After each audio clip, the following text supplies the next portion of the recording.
Good. Thank you, Fabien. Hi, everyone. I think I met most of you, actually, which is super nice. I love this cozy setting. So I'm Diane Drubay. I am head of art and culture at TZ Connect, which is actually the Berlin hub for Tezos, having a really focus on art and culture. And I'm also the founder of We Are Museums, which is a international community of museums changemakers. And I've been actually working for 15 years. My mission, my life mission, was really to guide museums for better futures, using new technologies, different tools to talk about social impact, environmental impact. And then I actually wanted to show you something else. Okay, can I just go on Google? Yeah, I don't know. Yeah, cool. And then I actually wanted to explain what we have done at the Tezos Art Lab, but I realized that talking about Hic et Nunc could be actually useful. Yeah. So basically, after actually working for 15 years for museums, I'm also a visual artist, very engaged for the environment, and I basically started to meet on Hic et Nunc last year in March, and this totally changed my life. I decided to pause what I was doing with We Are Museums and really dedicate all my time for this community, because I felt good, I felt welcomed, I felt that change could actually happen. I felt that finally the art market, the art market could be really inclusive, really open, and it's something that I've never felt in the past 10 years. I think the last time I felt something so strong coming from a community was actually with Museumix. I co-founded a big hackathon for museums in 2011 called Museumix, and yeah, I just felt the same. So Hic et Nunc. Just wanted to show you what's happening if you actually look for Hic et Nunc, which means here and now in Latin. On Google, you see this logo, you see discontinued, you see sorry, we are closed. Maybe you don't know about Hic et Nunc, but I just wanted to tell you this story because it is now becoming part of history, and people are starting to forget about it. Basically, what happened is that Rafael Lima, the founder of Hic et Nunc, decided to open blockchain for all his friends. So Rafael Lima is a hacker coming from Brazil, and he basically understood that thanks to the Tezos technology, blockchain could be accessible and affordable to everyone and to all his friends. You could mint an NFT, so you could actually drop a media on the Tezos blockchain for a few cents. And this was a game changer. Finally, all digital artists could actually start minting NFTs and having a life on the blockchain without having to apply, without having to have this huge carbon footprint, or without to spend €2,000 just to mint an NFT. So Hic et Nunc was made really as an experiment. It is a marketplace, but I don't think it's really a marketplace because the money was never really a thing. It was really about art. It was really about people first. And it was this beautiful community, very, very open and very diverse community, really wishing to battle for new social models, really wishing to see the art market becoming something else, really wishing to see a world which was highly diverse and open. So Tezos was actually, it was a big coincidence. Obviously, Rafael Lima really liked Tezos technology because it was self-upgradable, so it was really made to last. It was really affordable, and the carbon footprint was really low. But to be honest, I think it was just a beautiful hazard. Since then, artists are on Tezos. All the artist community is actually on Tezos.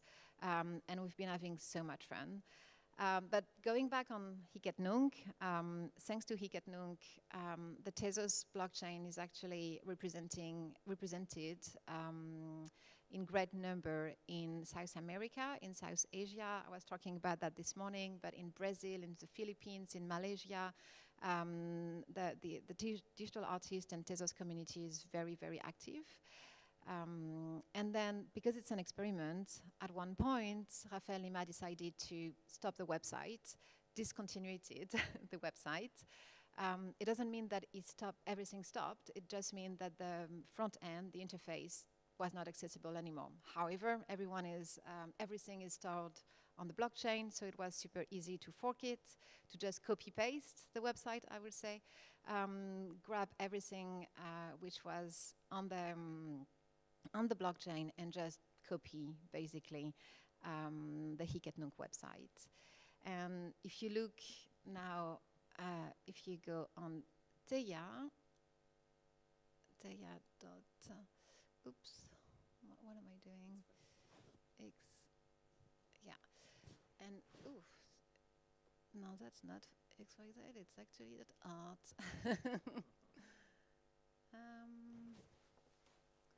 Can I just do it? You don't have Teia?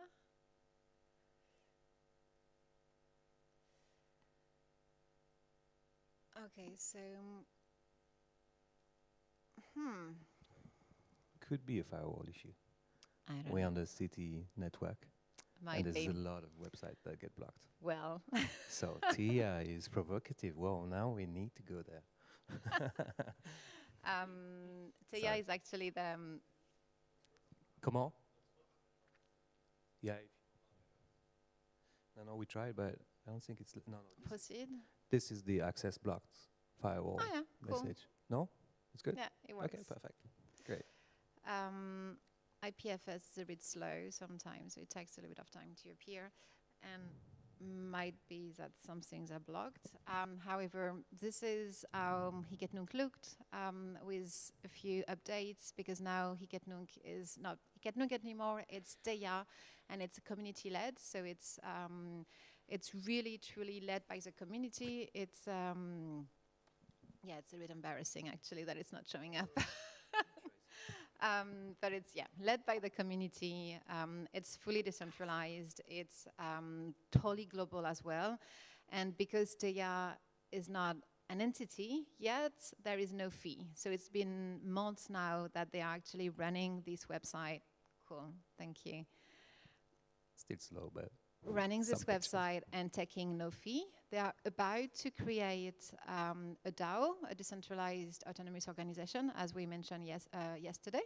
So very soon this community-led website will become a DAO, and the first big DAO on Tezos as well. So small small side story, but very important to understand also why artists are on Tezos. It's because of what happened last year, and because of this this wish to actually find new social models, this wish to see the art market becoming finally inclusive, and this switch to battle for more inclusion and equity. And what you can see here is that there is this fundraiser actually live for a few weeks now, Save Pakistan. So you can basically donate Tezos or cryptocurrency, or you can donate some art as well. And that's something which is actually becoming a habit. From the start, people were actually donating to so many different kind of cause. I remember İlk Turco, this was for the fire happening in Turkey last year. I remember so many campaigns, and this community, as I said, is very engaged, so very generous as well. So it's also showing that it's possible to collect art or to create art to actually support a cause, support something that you really believe in, and it's showing that you are becoming part of a community which is having a voice, and wishing to really do something together to change. Really. Do you want to add something about Teia, Fabien? Absolutely not. Or No, Hiket Nunc? certainly not. No, I just want to make sure that the computer runs for you. That's it. You know what? I actually don't know this artist. What are we looking at? Last weekend, we had HEN reunion.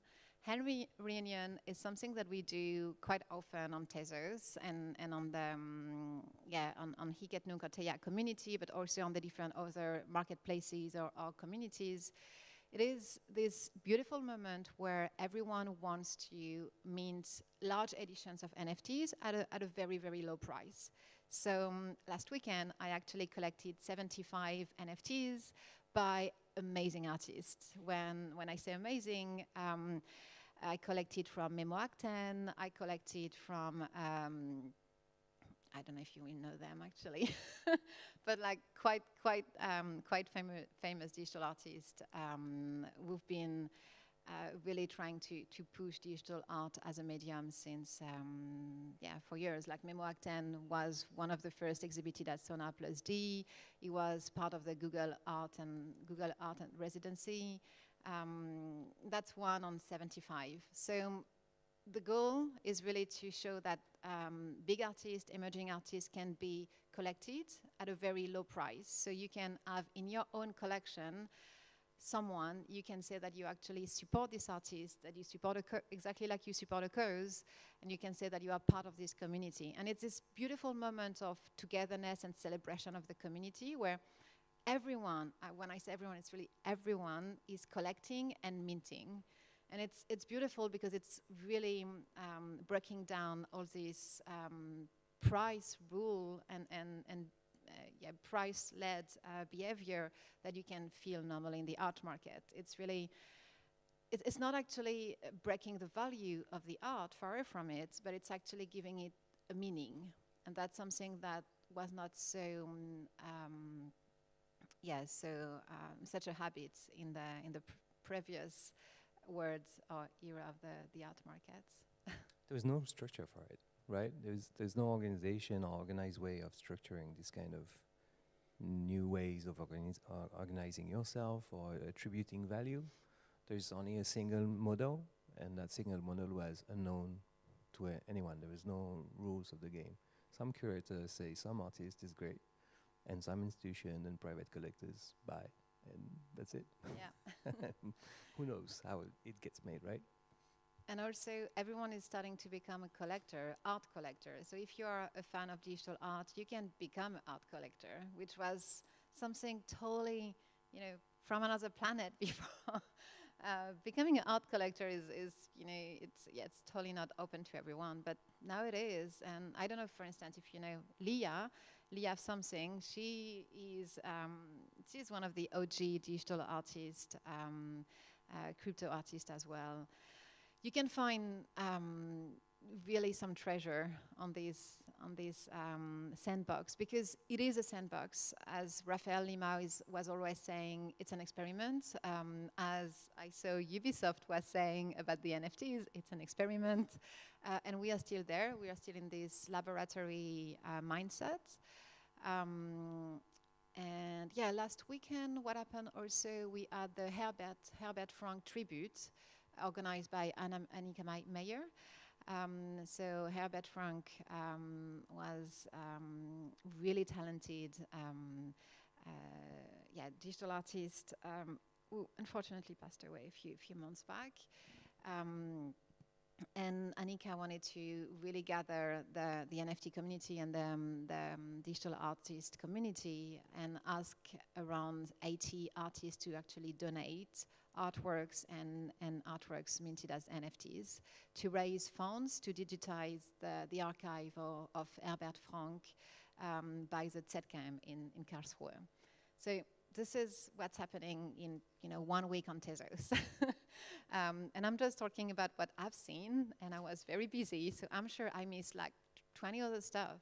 It's a very vibrant community which is doing good and is really always trying to change the models of how things were organized before. I also wanted to show some slides. It's here. Oops, sorry. It's not here. It's actually on the, It's the keynote, no? yeah, exactly. So, yeah, Web3 by Web3, human by human. This is actually the outcome of 9 months laboratory that we had with 300 cultural professionals, artists, curators, collectors, 8 weeks fellowship with 8 institutions, including Octobre Numérique. Thank you for that, yeah. It's an amazing experience. And a futures literacy lab as well. Well, you can maybe tell us about WAC. It was called gladly, Web3 yeah. for the Art and Culture. Yeah, gladly. It's such an amazing program. So basically, during 8 weeks, every week, about 2 or 3 times per week, we would convene with 7 peers, amazing institutions. There was an XT, Light Art Space, festivals like us, and organizations that we already relate to, but we don't know very well. And we all get to work on practical implementation of NFTs, of understanding the technical layers, the organizational layers. And it concluded with an activation whereby we could formulate what we feel is our most pressing need in NFT as far as our organization is concerned. And Tezos and other groups, not just Tezos, but also other organizations would basically help us implement this by running a hackathon and pulling resources and funds toward it. And so in our case, we wanted to understand the relationship between environmental data, such as hygrometric data from Camargue, for example, like level of water or animal diversity levels, for example, in some places, and how they could be represented on the blockchain in a way that artists can then harness and use in their artworks. That was something that, a bit of a ludicrous idea that we had. And this kind of program helped us to actually implement it, and some of the artists that are presented in the festival now employ the results of this journey. So this is a very interesting cycle for us. Yeah, it was 8 institutions trying to find how they can use Web3 technology differently. Light Art Space Foundation was also one of them, and what we have done with Yan Cheng was also inspired by the fellowship, the Next Museum, and others. It was 25 weeks of online discussions, 8 weeks of fellowship, 2 days of Futures Literacy Lab, 1 month of hackathon, and we actually compiled all this info and we turned it, we actually used all this data, we put it through AI, text to visual AI, and another one compiling all the text and actually extracting some principles from it. So what I'm about to show you is actually the conclusions of these 9 months, and we are about to open another season, the second 2 of WAC.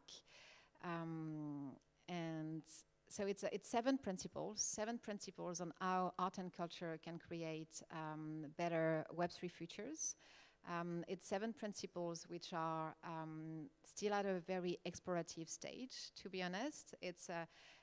We are currently trying to experiment and to implement a few new case studies, but some of them are still in the air.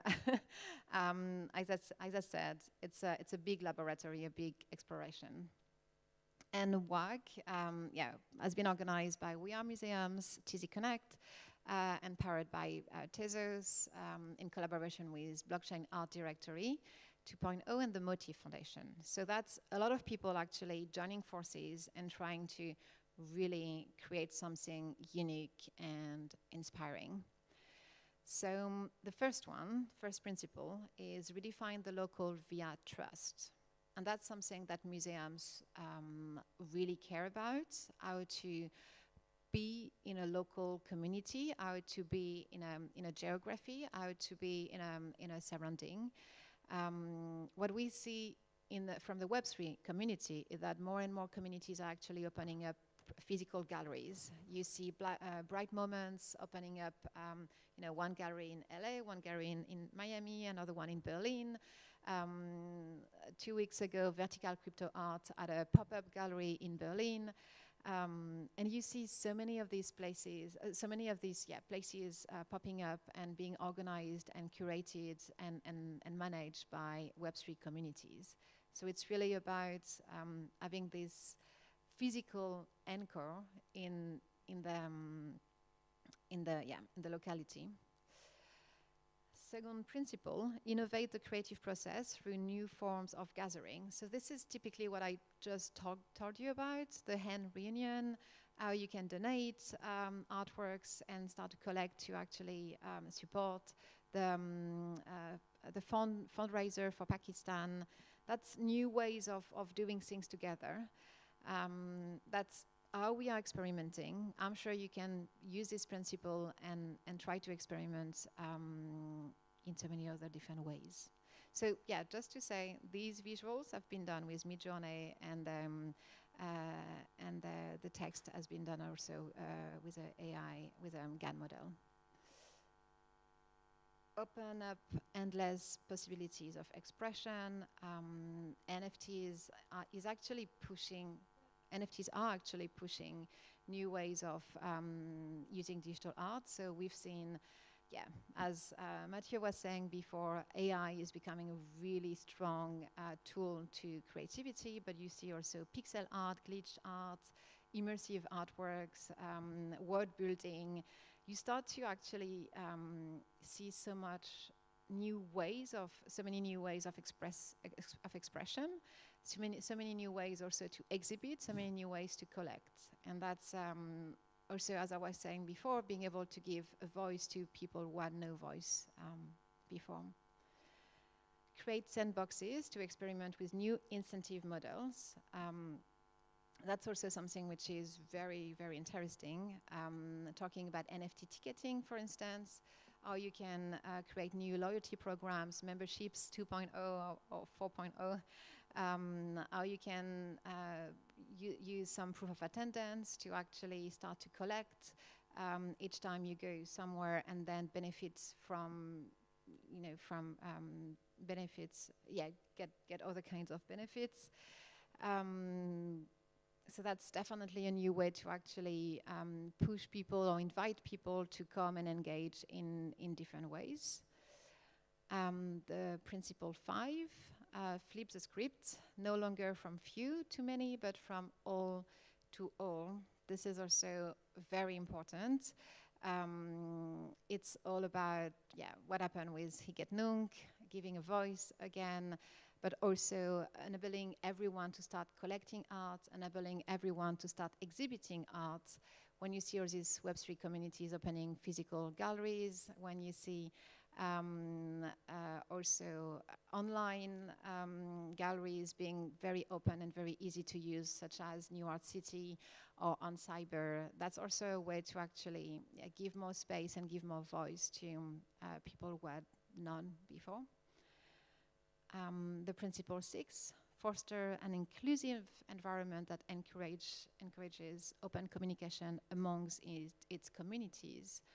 This is also, what we see with DAOs, being able to exist in a community thanks to the action of individuals and thanks to the voice of individuals. I'm talking about DAOs, but it could be so many other things. It could be interactive, collaborative art installations, and many others. As I said, we are exploring. And 7, magnify the histories and stories of the excluded ones until they reach a critical mass. And I think the best example is actually New Art City and Higet Nunc, and we are currently writing history. That's why I wanted to start by showing you what is actually Higet Nunc, even if some people are starting to forget about it. It's very important to remember what Raphael Lima did and what Teya is currently doing. Seeing that this community is really about is about to create their own entity and about to create a DAO. For me, it's really giving me hope towards new social models, which are really flat, all about equity, inclusion, and openness. So it's yeah. I will stop here. It's beautiful visuals, beautiful principles. What I wanted to say that we are very much in a experiment. We are still experimenting. We are very much in this lab mindset, and we just need to remember that we need to have fun while we are experimenting. It's not we should not feel any pressure. We should not feel that there is any rules, because we are actually setting the rules today. And yeah, just have fun, just create means without any pressure. It's something that I was reading like 2 days ago on Twitter. Someone was saying, oh my God, I can't remember last time I felt no pressure at all before showing my art. And Henry Nyon was all about that. It was all about minting just to be part of something which was happening. And showing your art is always very tricky, and it deserves, it requires a lot of strength and self-confidence. But this community is so welcoming and so benevolent that you just want to show it again and again and more. So yeah, just have fun. Thank you, Diane. We can take maybe 1 or 2 questions as I connect us to Annika and Manuel. I'd like to invite you to maybe stay around here with them. They'll be happy to see you again. So yeah, don't hesitate. If you have some questions on Tezos, Theia, nunc, and all of these soft forks or new platforms to the end, feel free.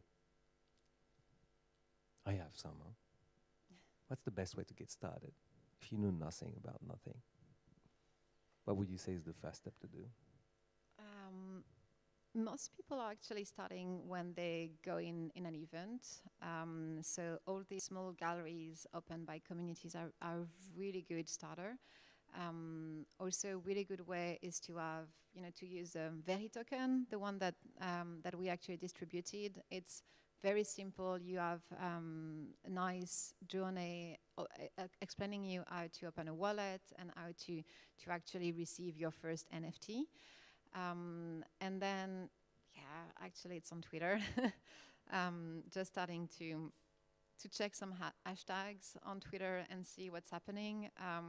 It's really easy to be part of a community on Tezos, and especially on Theia, thanks to these big celebration weekends. That's actually when most of the community started last March, last year.